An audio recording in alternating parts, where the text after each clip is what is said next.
Questão 146 do Enem 2020, caderno impresso, amarelo. Para chegar à universidade, um estudante utiliza um metrô e depois tem duas opções: seguir num ônibus percorrendo 2 quilômetros, alugar uma bicicleta ao lado da estação do metrô, seguindo 3 quilômetros pela ciclovia. O quadro fornece as velocidades médias do ônibus e da bicicleta em quilômetros no trajeto de metrô universidade. Então, vejam só, deixa eu subir um pouquinho para vocês conseguirem visualizar. Então, esse gráfico aqui, essa tabela aqui, na verdade, ela fala justamente qual seria o percurso, né, a velocidade desse carro, do ônibus ou da bicicleta, e quer saber qual seria a forma mais rápida de chegar, né? Bom, para ser a forma mais rápida de chegar, seria o tempo mais rápido. Essa questão ela envolve um pouquinho do conteúdo de física, que é o quê? Velocidade, quem lembra? É igual a distância sobre o tempo. O professor Evanildo vai dizer a variação da distância sobre a variação do tempo. Mas aqui na matemática a gente não precisa desse delta S sobre delta T, tá bom? O que a gente precisa mesmo é só a distância sobre o tempo, tá bom? Então, basicamente, a gente precisa saber esse conteúdo. Aí, o que a gente tem aqui?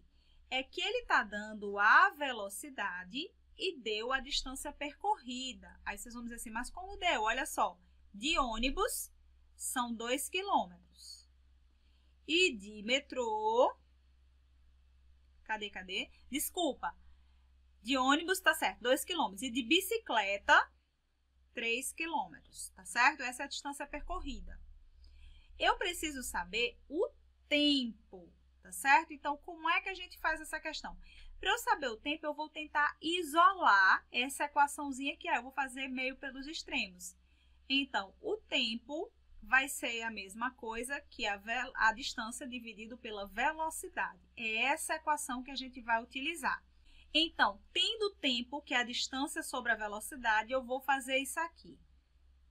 Aí, olha só, distância sobre a velocidade. Segunda-feira, tá? Vocês estão me perguntando, talvez vocês estejam se perguntando, professora, por que você só botou segunda, quarta e quinta se aqui tem a semana inteira? Aqui eu vou falar um macete para vocês resolverem questão, que é o que vocês precisam para o Enem. Se vocês estivessem fazendo uma prova discursiva, não, vocês iam ter que fazer conta por conta, mas o Enem não, vocês fazem o que é mais rápido, tá certo? Então, vamos lá. 2 quilômetros dividido pela velocidade, 2 sobre 9, beleza? Depois eu venho para cá e faço 3 sobre 15, certo? Isso aqui, caso vocês não estejam vendo, isso aqui é uma equivalência de fração. Então, isso aqui envolve o conteúdo que são frações equivalentes, tá certo? Para vocês fazerem frações equivalentes, vocês precisam basicamente comparar as frações. Ou vocês comparam os numeradores ou vocês comparam os denominadores. Mas, em geral, a maioria das vezes a gente tenta deixar no mesmo denominador, tá bom? Aí, aqui, 3 sobre 15, eu vou simplificar mais um pouquinho, tá certo? Eu vou dividir isso aqui por 3. Então, isso aqui daria 1 sobre 5, beleza? Pronto. Para vocês fazerem a comparação dessa fração, vocês têm dois caminhos. Se vocês multiplicarem o numerador por 2, aí vocês podem comparar assim. Bom, se eu dividir um número por um número cada vez maior, esse número vai ficar como? Cada vez maior ou cada vez menor? Então, se eu tiver o mesmo numerador, eu vou olhar para o denominador. Quanto maior o denominador, menor será a razão, né? A divisão. A outra forma é vocês fazerem o seguinte. Como aqui é 1 sobre 5, eu vou multiplicar o numerador e o denominador por 2. Olha como fica facinho. Então, isso aqui é 2 sobre 10. Estão vendo que é o mesmo número, né? Se eu tenho o mesmo numerador e eu estou dividindo por um número menor, é porque esse número vai dar um número maior. Vocês podem comparar também com o numerador nas frações equivalentes. Então, vou recapitular. Se vocês forem comparar duas frações equivalentes, tá certo? Que não é o comum, a gente não costuma fazer isso, a gente costuma multiplicar as duas equações até chegar no mesmo denominador, que é o que a gente chama de MMC. Mas se vocês deixarem no mesmo numerador, aí vocês olham para o denominador. Quanto maior o denominador, menor a sua fração.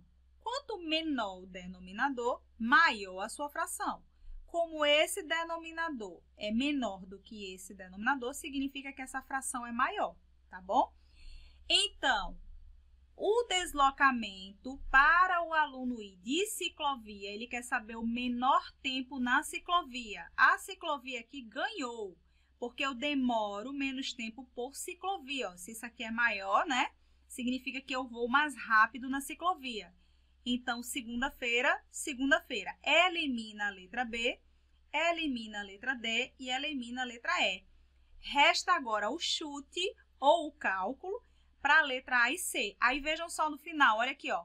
Sexta e sexta. Não tem sentido fazer cálculo com a sexta-feira, porque são iguais as respostas. Então, o que vocês vão ter que comparar aqui, ó? A quarta e a quinta. Por isso que eu botei quarta e quinta, tá certo? Na verdade, eu botei quarta e quinta, não é porque eu vou fazer as duas contas, mas sim porque você pode escolher por qual você quer fazer, tá bom? Então, vamos lá. Vou fazer aqui, vamos olhar aqui para cá, para essas frações. Vamos ver qual que fica mais simples de se simplificar, tá bom? 2 sobre 15, ó, a quarta-feira. E aqui, 3 sobre 24. Aí, vamos para a quinta. 2 sobre 12. E aqui, 3 sobre 15. Aí, vejam só.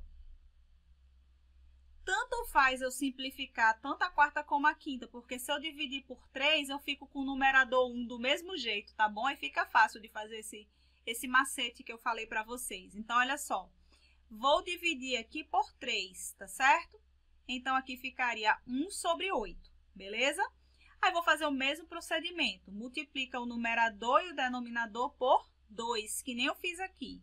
Então, essa nova fração é 2 sobre 16. Aí, olha só, resposta letra C. Novamente, ó, 15 é menor do que 16. Significa que essa fração é maior do que essa fração. Então, a ciclovia, de novo, é mais vantajosa na quarta-feira. Então, a gente resta a quarta-feira. Não precisa fazer a quinta, tá certo?